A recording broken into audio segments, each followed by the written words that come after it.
All right, welcome everyone. We are in the midst of our error correction coding module, and if you haven't gathered already, I don't think we're going to make it to turbo coding and capacity approaching codes, partly because we spent a little bit more time on the earlier stuff in the quarter than I had planned, but also partly because we're going to cover more now than I usually do. So I usually don't go into BCH and Reed-Solomon, but I think that there have been enough people expressing interest that it's worth our time to cover that. And I get the benefit of saying, oh, we can just do turbo coding in 526. And this is the first year I've been able to say that. So there. Any questions before we get back to it? We were talking about cyclic codes, and which were still single error correcting codes, but I got to wrap up that a little bit, and then we will finally move on to the prerequisites for multiple error correcting codes. But any questions before we do that? All right, let's go to the whiteboard. And these are, again, going to be off the note set that you have. Sorry, and by off, I mean not on. Oh, this is a good start. I mean to say they're not contained in the notes that you have. Okay. All right, so we're going to wrap up cyclic codes by talking about how one decodes them. So decoding cyclic codes. So remember, I guess this is a good little mini review, that to generate a code word from a data word when using linear cyclic code, we just take the polynomial representing the data word and we multiply it by what's called the generator polynomial. So this means that if we, so let's say, and this is then what is sent. Right? Not the polynomial itself, but the bits contained in the coefficients of the polynomial. And so then what's received,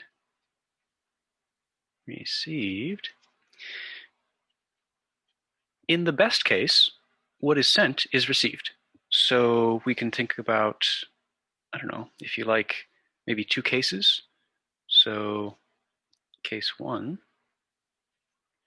there would be, say, no bit flips, in which case R of x is simply C of x. And then how would you get the data word from this polynomial?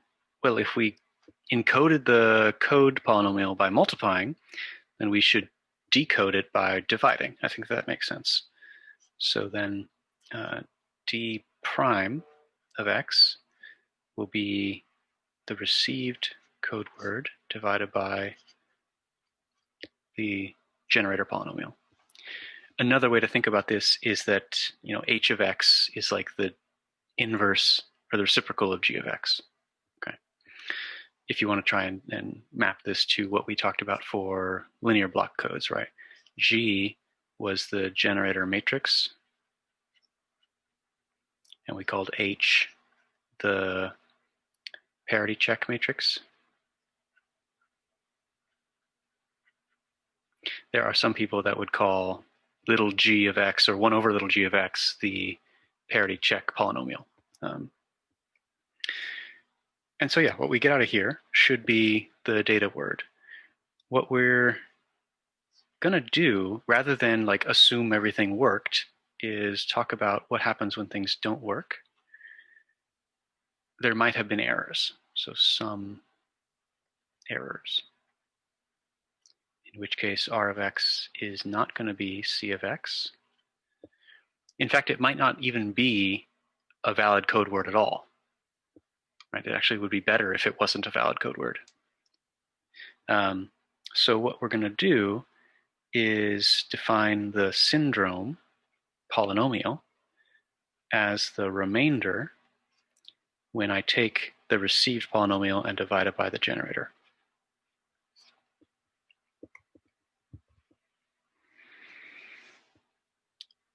So, quick question. If I were to do this process up here in case 1, what would S of x be?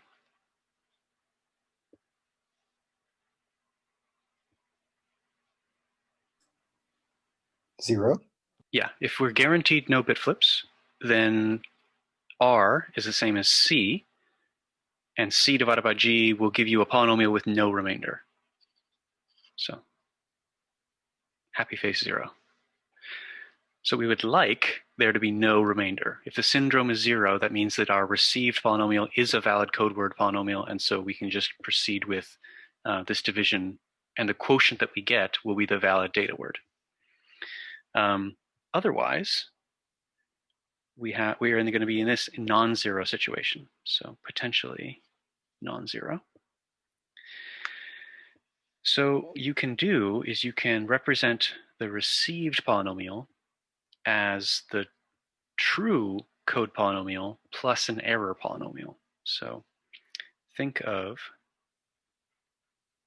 R of x as the truth plus some error. Okay.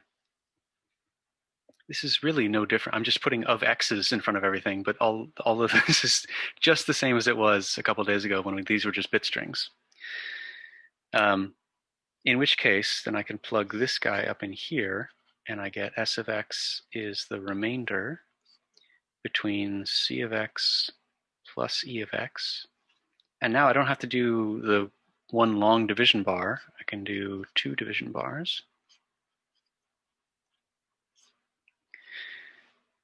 And I know that the remainder of this portion here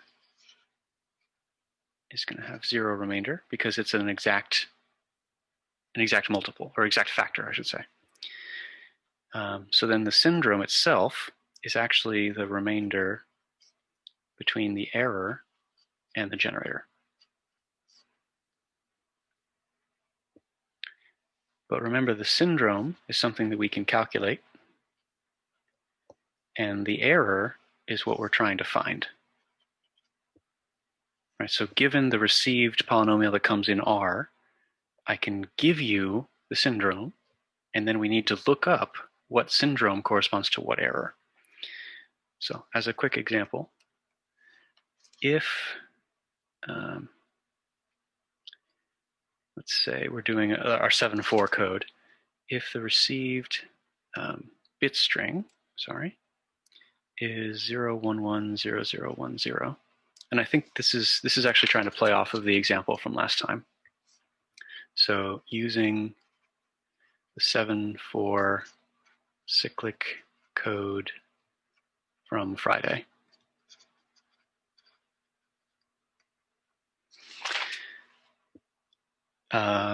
If you do that whole thing, the whole exercise out, this is not a valid code word.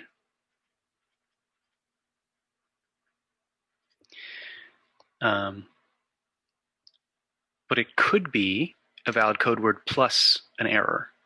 So then C could be 1110010 and an error vector of 1 and then 6 zeros.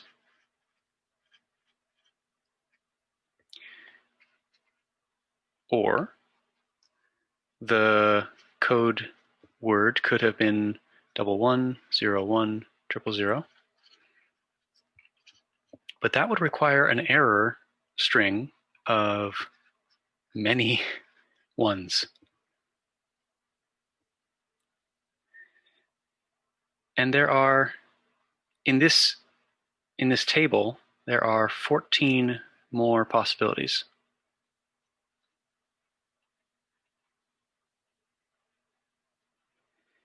And a possibility would be a code word, a valid code word. So these are valid code words. And then the required error vector to combine to get this received bit string. So this is a table that's 16 rows tall. Why 16? Because there are 2 to the 4 data words. Good. And so then there are 2 to the 4 code words, valid code words. Good. And so all we're doing here is we're doing a maximum likelihood with binary symmetric channel assumed, and we're going to assign, so for the syndrome generated with this R, we're going to pick the row in this table with the least number of ones.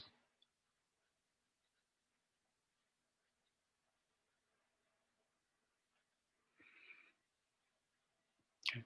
Because the least number of errors is the most likely event, assuming independence and symmetry. Yeah.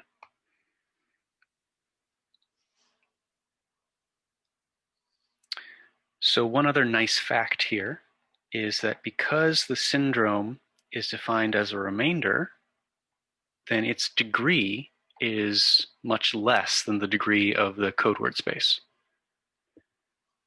In fact, I think that the degree of S is going to be no more than n minus k. So S of x, the degree of S of x is going to be less than or equal to n minus k. And I know that because I'm dividing R of x, which is an n minus 1 degree, by G of x, which is an n minus k degree, and the remainder of this division has degree no greater than the divisor.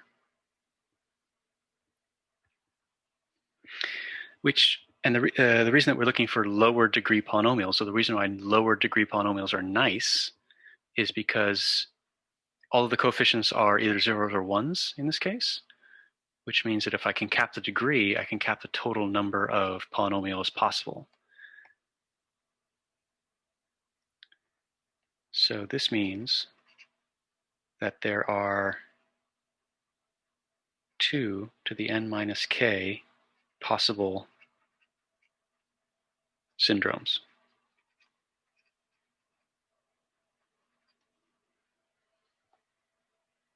Plus 1.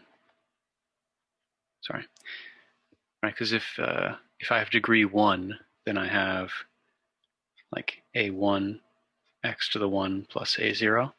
And so there are 4 possibles here. So I need to take the degree, add 1, and raise 2 to that.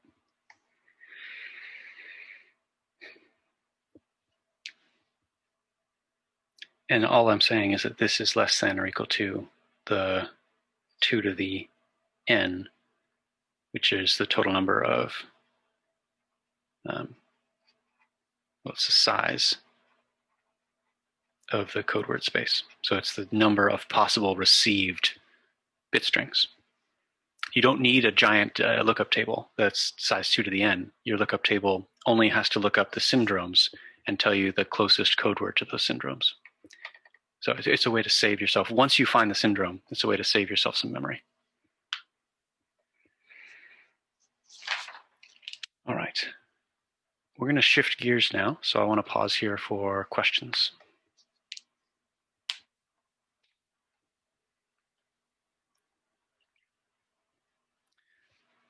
So because we are doing this decoding, which takes the least weight error and treats it as what's got to be true,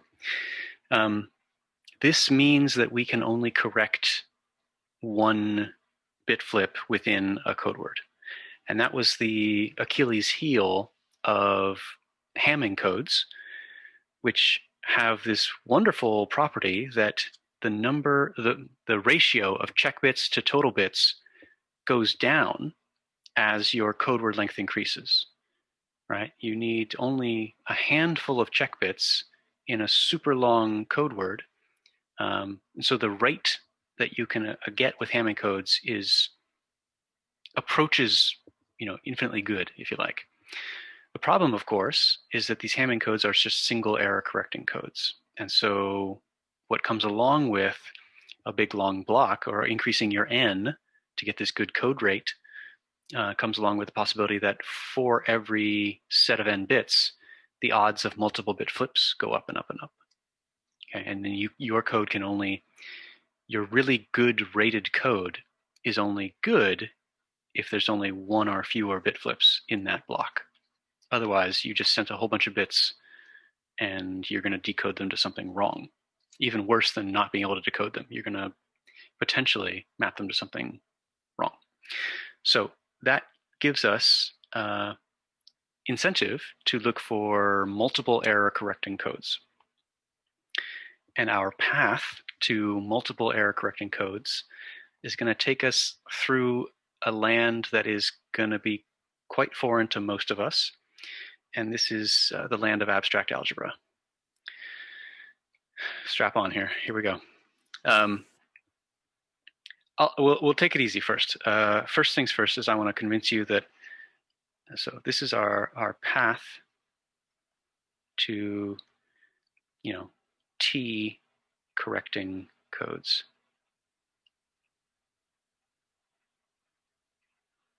Where T is going to be greater than 1, hopefully. The first step along this path is identifying how polynomials are like integers, are similar to integers, let's say.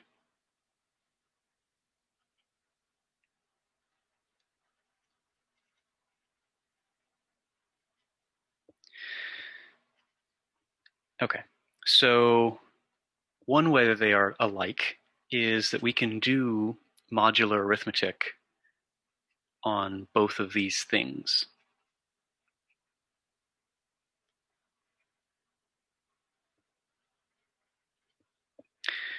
Okay, so what do I mean by that? So for the integers, I hope the integers is where you learned modular arithmetic, I think.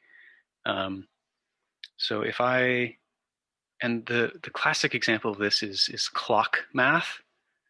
So if I want to talk about the integers mod 12, another way to write that is integers mod 12 times the integers. Another way to write that is integers mod 12, so with a subscript of 12. And this symbol that I haven't managed to draw the same way twice is a double stroked Z. So here I'll do it slowly. And this means the set of integers.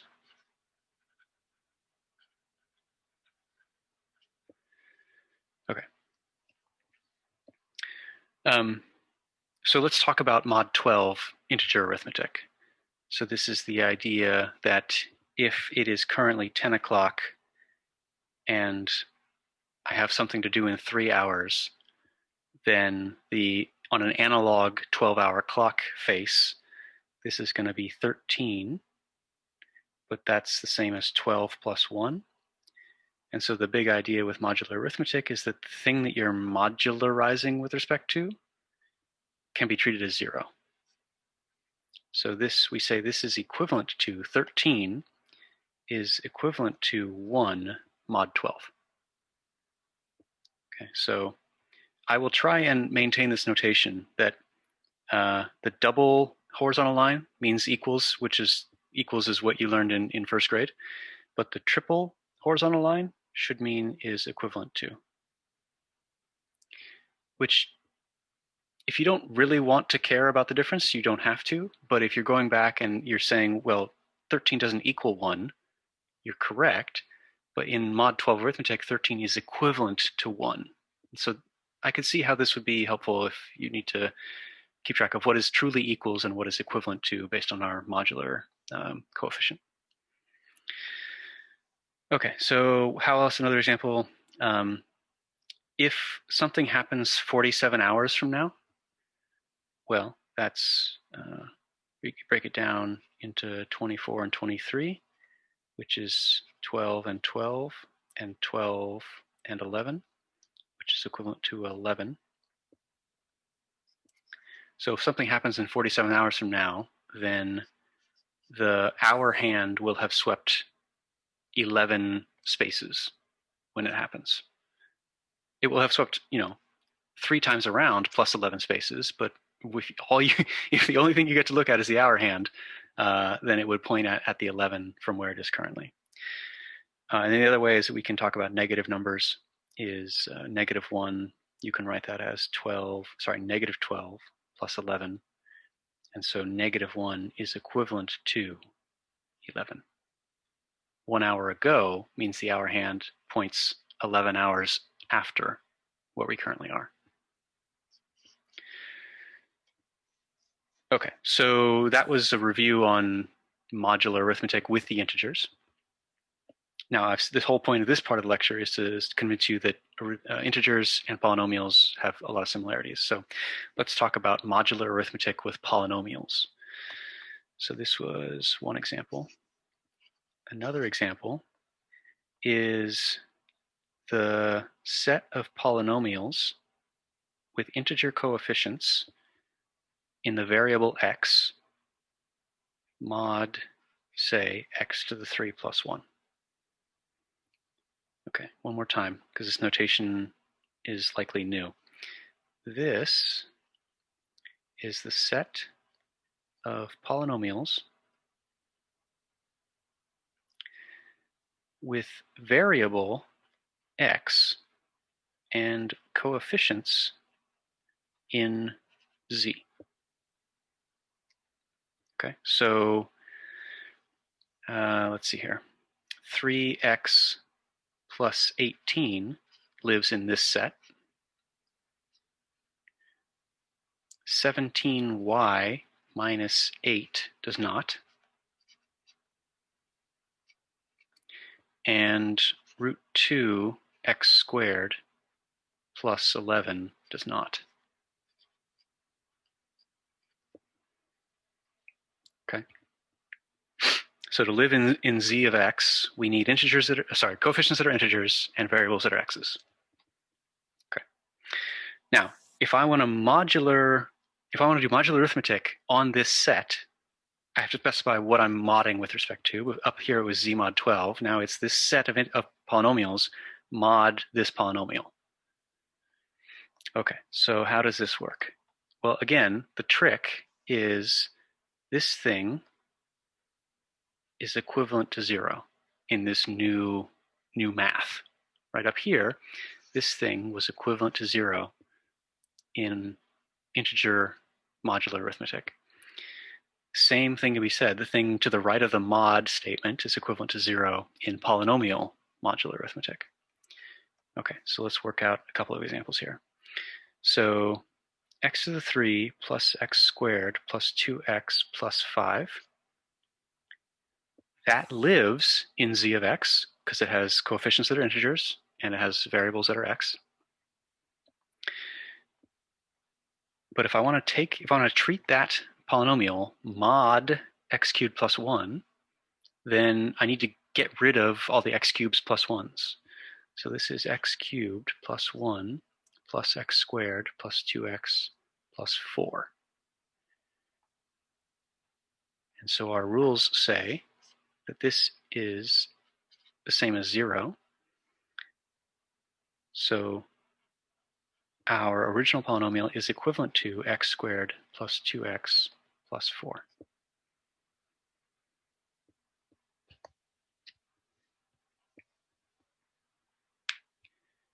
Okay, so just like if you were to look at this quickly, like if someone were to glance up here without hearing that part of the talk, they would see that I've written that 13 equals 1, and they would be quite confused. Here, they would see that I've written this third order polynomial is equal to the second order polynomial, and they would be quite confused until you realize that we're doing equivalences. We're mapping this polynomial on the left to this polynomial on the right, according to this rule. Okay, so one more. X to the 7 is a polynomial in x with integer coefficients. Well, 0s and 1s as its coefficients. This is x cubed times x cubed times x. And this is a reason why I wanted to bring this example up. If you buy into the fact that x to the 3 plus 1 is equivalent to 0, then that is the same as saying x to the 3 is equivalent to -1. So this is equivalent to -1 from the first x cubed times -1 from the second x cubed times x.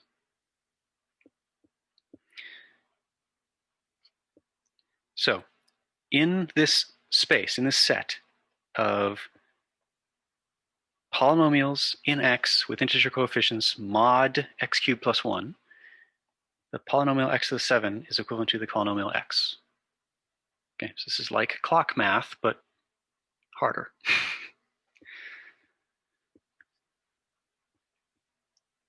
Questions? I just have a comment, I guess. I kind of see where this is correlating from the last stuff. Like it's not the same as like looking for remainders of certain things, but we are pushing out. But we yeah, that's good. That's good that you see this. That Okay. this modular arithmetic wants to be remainders and division and stuff like that. Good. We're going to get there. Okay. Yep. Awesome.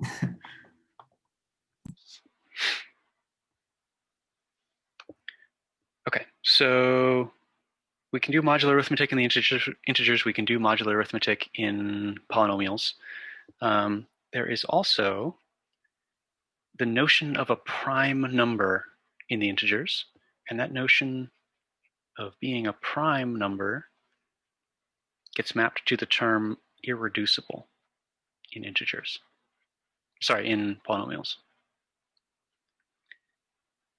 So an integer is prime. How do I want to say this? The SAT version of this is primes are to integers as irreducibles are to polynomials. There we go. Okay, so for example, if I'm talking about the polynomial x squared minus 4 as a member of polynomials with real coefficients, then this is reducible. So I guess the extension of my title for this is that composite is the same as reducible. Remember, composite integers can be written as the product of primes.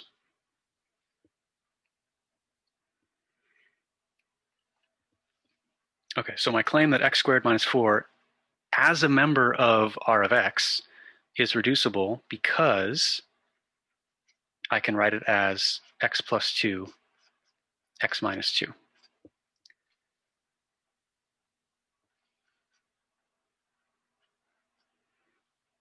And these two are both irreducible. So way back when you learned about like factoring, you would factor numbers until you had all that you were left with was primes. And that was when you knew you could stop factoring. It's because you'd gotten everything down to primes, because primes don't factor. So I can reduce this x squared minus 4 polynomial into two factors, and I can keep doing that until those factors are all prime, aka irreducible. Right? There is no way, there is no, so there exists, here we go, there exists no polynomial in R of x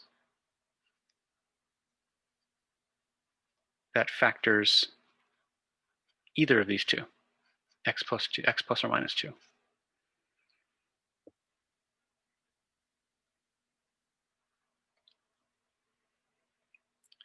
In particular, if there were, it would have to be of the form, right, ax plus b and then cx plus d. But if a and c were non-zero, then I would get an x squared. I don't want that. So then one of a or c has to be 0. Let's let c be 0. And then I get ax plus b times d has to be, say, x plus 2. And the only way that can be true is if a is 1, b is 2, and d is 1. So this is like saying that a prime number, 7, can be factored, but only into itself times 1. Okay, and we say that that's not a valid factoring, that that's the trivial factoring, if you like. Okay, let's see here. Another example is the polynomial x squared minus 1 as a member of polynomials with real coefficients. Oops, too many z's in my mind.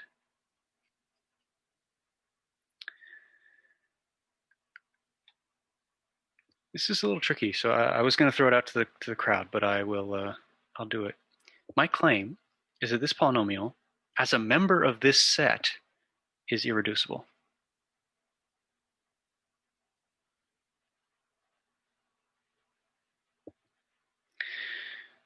There are no polynomials with real coefficients that I can multiply to get together to get this. Right? Another way to say this is x squared minus 1 has no factors with real coefficients. Now you might say that x plus j and x minus j is a way to factor this polynomial, and I would 100% agree with you, but these do not belong to this set. Right? They belong to C of x. Why does x plus 1 and x minus 1 not work either, I guess? If you multiply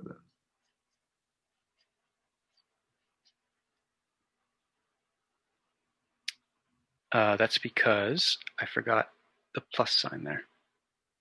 Okay. Very good. Very good.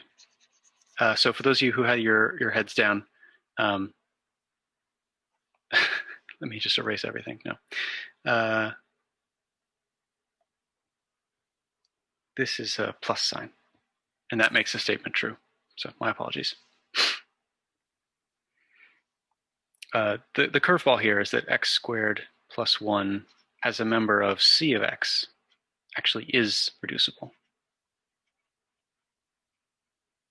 because it factors like that. Okay, so this is kind of why this notation is important, because sometimes polynomials are reducible if you expand the set that they live in. But if you have a more restricted view, which we're actually going to be quite restrictive in our view of the sets of polynomials, then things that might be reducible in other sets aren't reducible in the more restricted sets. Okay, I have a question about the first example.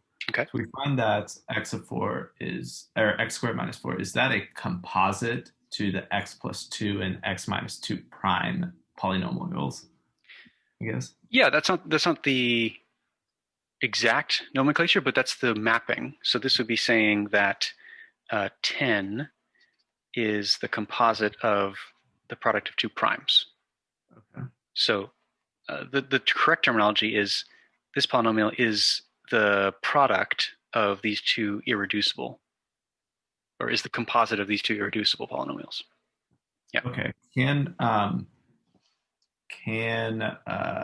Let's say, is it like, let's say if it was x, well, not a point, I guess, can it be reducible based on two other reducible polynomials too? Let's say if you did like x squared minus 4 squared or something. And sure. So yeah. Does that work too, or is that 20 is 5 times 4, but it's also 10 times 2.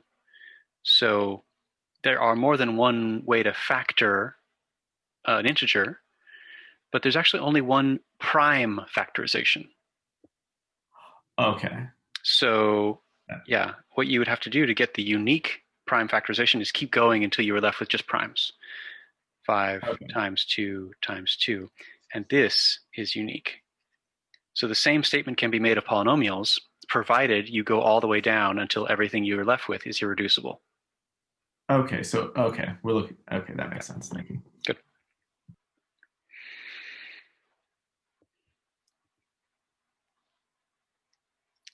Okay, questions? How are we doing on this? I I will forgive you if you're wondering why the hell we're talking about this, but I want you to have a little bit of faith that I will bring you back around to communications. To kind of not prove it to you, but at least convince you why this might be useful, let's make one connection to something we've already done before. My claim is that a cyclic shift is equivalent to multiply by x mod xn minus 1. Okay, so the proof of this says start with c of x as your basic generic n minus 1th degree polynomial. So c1 x to the n minus 1, c2 x to the n minus 2, all the way down to cn. And if we're going to try and map the stuff that we have been talking about to the stuff that we're talking about today, we have to decide what set of polynomials does c of x live in. And I think what we want is coefficients that are either 0 or 1 with variable x. Okay.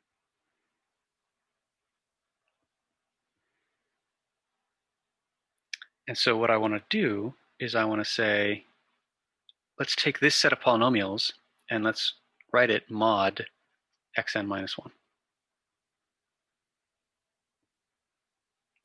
Right now, there are no powers of x to the n on the left-hand side. So this element, this polynomial can be an element of 0, 1 of x or 0, 1 of x mod xn minus 1 because it has no powers of x to the n or above. Right, this is like an hour hand pointing at 3 rather than pointing at 13. So we haven't yet exceeded one rotation. So what I'm going to do is I'm going to multiply this by x. So c of x times x is, of course, c1 x to the n plus c2 x to the n minus 1, just like it was before, cn times x. But now I'm going to employ this modular relationship that says x to the n minus 1 is equivalent to 0 in our new universe, which means that x to the n is equivalent to 1,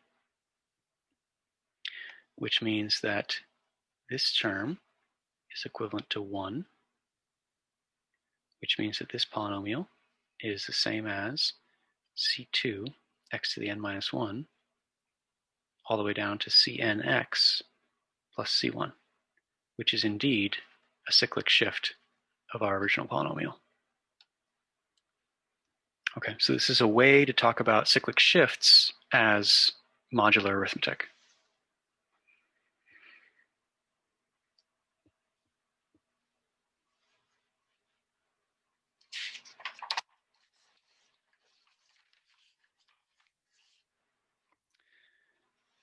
Okay. Questions on this?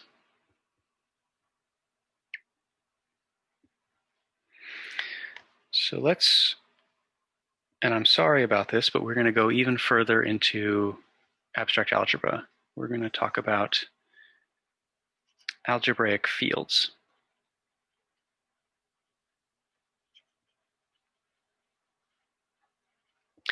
I've made allusions to this when we started talking about vector spaces. We started talking about Galois fields, so we're gonna learn a little bit more about Galois fields before we can get to Reed-Solomon codes. So let's define what I mean by an algebraic field. And this is for those of you listening or watching this in perpetuity, this is going to be the engineer's version of this, but I think it's enough to get the gist. Let's treat an algebraic field as a set of things, but I'm going to actually use a semi-technical word, a set of symbols over which these four operations, oops, I don't want script x, I want times x. are defined.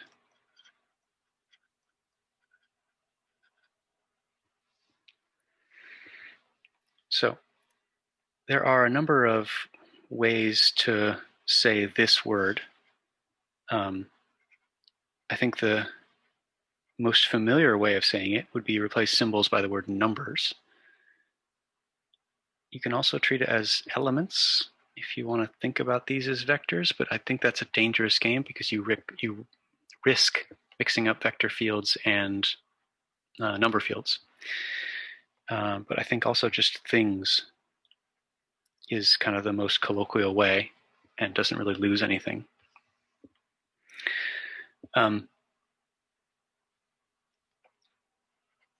So what are an example of some commonly encountered algebraic fields? Well, the real numbers, do you think they're a field?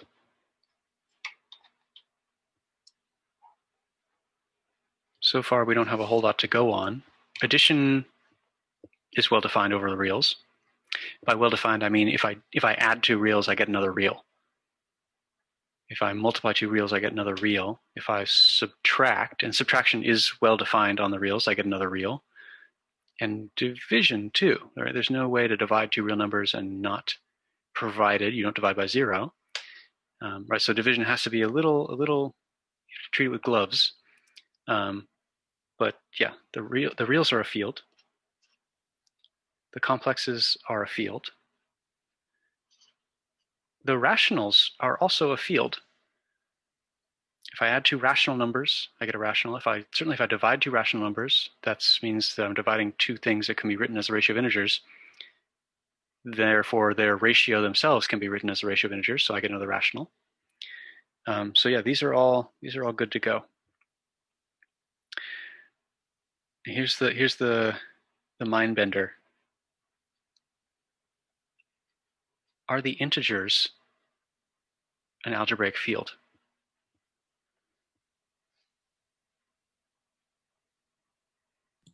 I don't think so. I think the dividing. Why? Dividing. It's always dividing. Yeah, if I take 2 divided by 7, I don't get an integer. So division is not well defined. Our common notion of division is not well defined on the integers. So therefore, we have to be careful about what these operations actually mean. So if you want more details on this, I suggest that you Google, or sorry, do thorough research into what are called field axioms.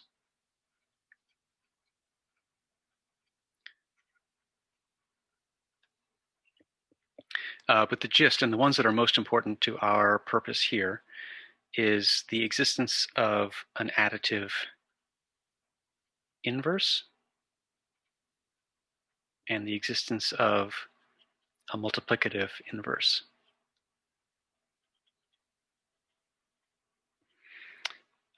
So the definition of an additive inverse is for every thing in the field, there has to exist another symbol, we're going to call it minus a, such that a added to this other thing equals 0. Now this sounds ridiculous to say, but this is one way to define subtraction, is that there has to be another thing in the field that when I add it to anything, I can get back to 0, or else you don't have a field. Multiplicative inverse, it has a similar feel. For all things in the field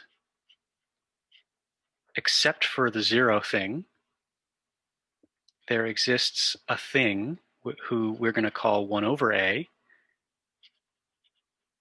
such that a times this new thing is the 1, the thing that behaves like 1 in the field.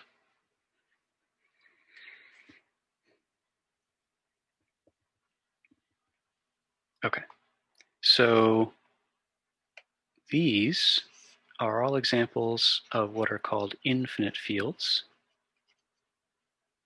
so-called because they have an infinite number of symbols in them, infinite number of things. We are going to be, by contrast, interested in what are called finite fields. These are finite lists of symbols over which these are defined and over which these two things exist. So, the most familiar finite field that you know about are the integers mod 2.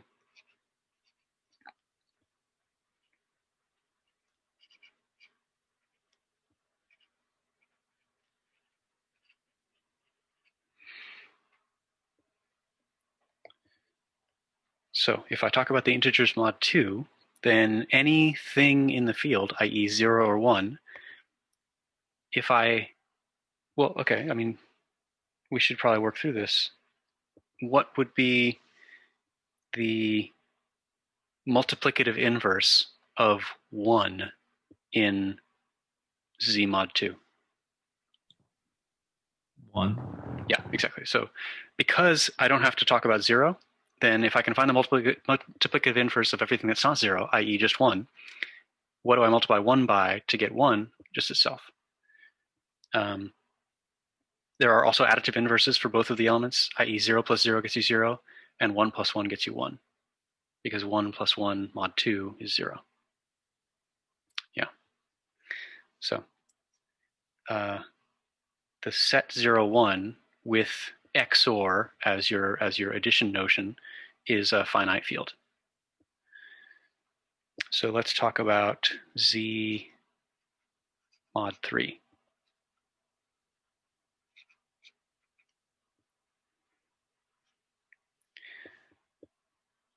So let's talk about the additive inverses of all of the members of Z3. Well, if I add 0 to 0, I get 0. If I add 2 to 1, I get 3, but in mod 3 arithmetic, that's 0. And if I add 1 to 2, I get 3, which is again 0. So there are additive inverses for everything in this field. And let's do the multiplicative inverses. Except for 0, so 1 and 2. Clearly 1 times 1 gets me 1. And 2 times 0 doesn't get me 1. 2 times 1 doesn't get me 1. So we're actually at the end of the list when we try 2 times 2, which is 4, which is 3 plus 1, which is equivalent to 1. Because we're doing mod 3 arithmetic. And that was why I had to talk about that stuff earlier. So the multiplicative inverse of 2 in Z3 is itself. So before we close, let's talk about, and in case I miss some of you, it's going to be different than the other two. So Z mod 4.